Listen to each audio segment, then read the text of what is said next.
So, good morning mga guys. Morning swimming para sa resort, Villa Resort. So, subukan na binili ng aking asawa. Ito daw malinaw pagsusutin mo. At tsak, makita mo mga istang maliwanag. So, try ng anak ko. Yun, suotin mo na.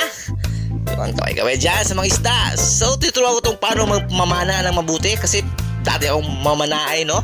So, yan. Subukan mo na anak ko ang iyong bagong gadget. So ito, maliwanag ang karagatan, napakalinaw kasi lilinisan ko na. Ito pala tinatawag na Villa Rosa, Kauswagan. So dito lang sa Kauswagan matatagpuan. Pwede mag chill inom dito sa likod. Napakaganda. So tingnan niyo naman ang tubig mga guys, malinaw at malawak, malinis. So syempre hindi mo sa mag-breakfast mga guys. Nagugutom na kasi ang anak ko. Kailangan tong magandaan ng breakfast.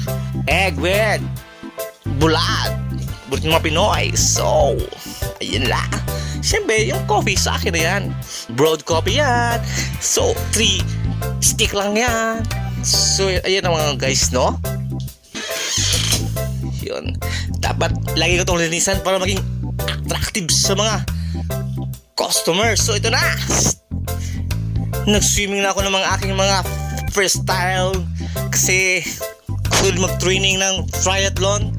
Kailangan natin mag-ensayo. Ayun na guys, parang sirena sa wala sa tubig. Parang sirena na ngayon lang naka-swimming. So syempre, oh, tingnan mo yung mga freestyle ko mga guys na makalupit mga guys, no? Oh, ha? Parang feeling ko tuloy, parang si Gardo Versosa mga guys, no? Tingnan mo yung katawan ko mga guys. Ulam. Oh. No, tingnan mo, no? Abs ko mga guys, oh.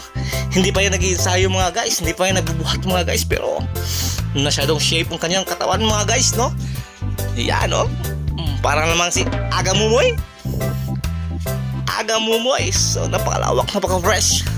So araw-arawin ko nga ito para papayat ako konti, no?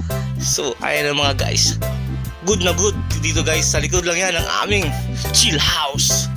Napakaganda guys. Try nyo na pumunta sa chill house. Pwede kayong pumesto doon mga guys, no? Okay na okay. So bye bye.